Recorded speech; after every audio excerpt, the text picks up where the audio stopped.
بسم اللہ الرحمن الرحیم۔ ہم کو یہ بتایا گیا کہ دنیا کی اسباب کو اللہ نے کیوں پیدا کیا ہے؟ کیا مالدار بننے کے لیے پیدا کیا ہے؟ عہدیدار بننے کے لیے پیدا کیا ہے کہ نہیں؟ دنیا کے اسباب کو اللہ نے حقوق ادا کرنے کے لیے پیدا کیا ہے۔ یہ ہماری تعلیم ہے، اس لیے کہ دنیا کو اللہ نے دارالحقوق بنایا ہے، یہ حقوق ادا کرنے کی جگہ ہے اور آخرت بدلہ پانے کی جگہ ہے۔ یہ ترتیب ہے اللہ تعالیٰ کی۔ جو حقوق ادا کر کے جائے گا وہ بدلہ پائے گا، جو حقوق ادا کرنے گیا اس کے لیے کوئی بدلہ نہیں ہے۔ یہ ترتیب ہے، چاہے کوئی سمجھے نہ سمجھے، کوئی مانے نہ مانے، بات یہی ہے۔ نہ ماننے سے بات بدلتی نہیں ہے۔ ہاں، یہی بات ہے کہ اللہ نے دنیا کو دارالحقوق بنایا ہے کہ یہ حق ادا کرنے کی جگہ ہے۔ سب سے پہلا حق اللہ کا ہے، سب سے پہلا حق اللہ کا، کہ اللہ کو اللہ ماننا، جیسے وہ اپنے شان صفات کے ساتھ ہے، اس کا کوئی شریک نہیں ہے، اس کی خدائی میں کوئی شریک نہیں، اس کے تصرفات میں کوئی شریک نہیں، اس کے ارادے میں کوئی شریک نہیں، اس کے فیصلے میں کوئی شریک نہیں، وہ اکیلا ہے، جب چاہے جو چاہے کرے، کوئی پوچھنے والا نہیں۔ ہاں، یہ با اختیار ہے، وہ با اختیار ہے، با اختیار پروردگار۔ ہاں، یہ اللہ کی شان ہے۔ تو پہلا حق اللہ تعالیٰ کا ہے کہ اللہ تعالیٰ کو ایسا مانا جاوے جیسا کہ انہوں نے اپنے آپ کے بارے میں بتایا ہے۔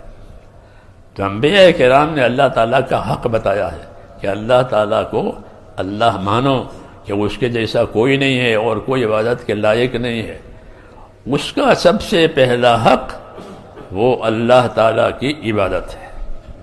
حضرت معاذ بن جبل سے حضور صلی اللہ علیہ وسلم نے پوچھا، معاذ، آپ کو معلوم ہے اللہ تعالیٰ کا کیا حق ہے؟ عرض کیا، مجھے نہیں معلوم۔ فرمایا، اللہ تعالیٰ کا حق یہ ہے کہ اسی کی عبادت کی جائے گی، اس کے ساتھ کسی کو شریک نہیں کیا جائے گا۔ یہ اللہ تعالیٰ کا حق ہے، اور اسی لیے انسانوں کو، جناتوں کو پیدا کیا ہے، اور اسی کی طاقت اللہ تعالیٰ نے ان میں رکھی ہے، عبادت کی طاقت۔ یعنی ان کو عقل دی، سمجھ دی، تندرستی دی، اور جن جن چیزوں کی ضرورت تھی وہ ان کو دے دی، تاکہ وہ عبادت کا حق ادا کرنے میں لگے۔ اس لیے کہ اگر ان کو یہ استعداد نہ دی جاتی تو یہ حق کیسے ادا کرتے؟ اس لیے اللہ تبارک و تعالیٰ نے ان کی تربیت فرمائی ہے، ان کو عقل عطا فرمائی، سوجھ عطا فرمائی، نفع نقصان کا شعور عطا فرمایا۔ ہاں، اور اتنا ہی نہیں بلکہ نفع نقصان کے شعور کے ساتھ پھر نبیوں کو بھیجا، وہی ان پر آئی، انہوں نے اگلا راستہ بتایا کہ جتنا تم اپنے عقل سے سمجھتے ہو یہ بھی ٹھیک ہے، آگے بھی ہے۔ آدمی عقل سے وہ بات سمجھے گا جو اس کے سامنے ہے، جو اس کے سامنے ہے وہ اپنی عقل سے سمجھے گا، یہ اونچا ہے، نیچا ہے۔ لیکن جو عقل سے اوپر ہے وہ نہیں سمجھ سکتا۔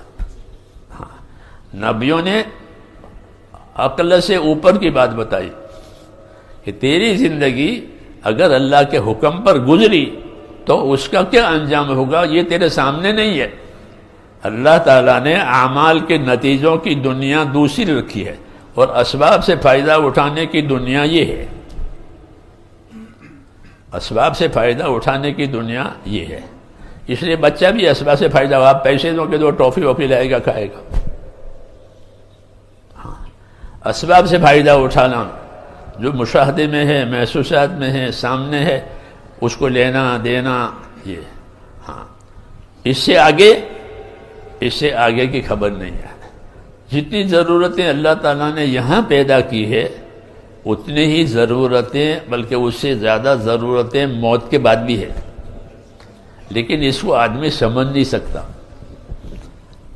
کیوں کہ وہ غیب میں ہے، عقل کام نہیں دے گی، کوئی اوزار کوئی آلہ اس کو نہیں سمجھا سکتا۔ جیسے آج دور دور کی چیزیں خبریں وہ اسی دائرے تک ہے، جو اس دائرے کے باہر ہے وہاں تک یہ اوزار یہ آلے کام نہیں کریں گے۔ اس لیے اللہ تعالیٰ نے وہی بھیجی نبیوں کے ذریعے سے، اور انسانی زندگی کے بارے میں دو رہبری کی۔ ایک رہبری زندگی گزارنے کے طریقوں کی، دوسری رہبری ان طریقوں کا کیا نتیجہ آئے گا اس کی۔ یہ دو رہبریاں نبیوں کے ذریعے سے اللہ تعالیٰ نے بنی آدم کو دی ہے۔ دیکھو یہ تمہاری زندگی ہے، یہ تمہارے اسباب ہے، تمہاری حیات ہے، اور یہ تمہاری ذمہ داری ہے۔ ہاں ان اسباب میں اگر تم نے حکم پورا کیا تو دنیا میں یہ ہوگا، موت کے بعد وہ ہوگا۔ یہ دعوت کہلاتی ہے کہ میرے عمل سے کیا ہوگا،